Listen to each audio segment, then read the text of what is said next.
নমস্কার বন্ধুরা, আজকে আমি চলে এসেছি একটি রেসিপি নিয়ে। রুই মাছের ওপর মশলা মাখিয়ে কলা পাতায় মুড়ে ভাপা, আর সাথে থাকবে একটা স্পেশাল চাটনি। মাছটাকে কেটে জল দিয়ে ভালো করে ধুয়ে নেব। ধুয়ে নেওয়ার পর ধনেপাতা, রসুন, কাঁচা লঙ্কা শিলবাটাতে রেখে ভালো করে পিষে নেব। আদা বেটে নেব, রসুন বেটে নেব।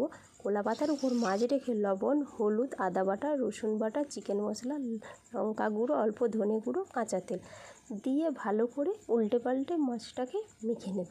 আরেকটি কলা পাতা নিয়ে মুড়ে একটা লাল সুতো দিয়ে বেঁধে নেব।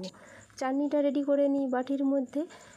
পরিমাণ মতো বিন লবণ, লেবুর রস দিয়ে নেড়েচেড়ে চাটনিটা রেডি করে নেব। এবার আমরা ভাপাটা বসিয়ে দেব।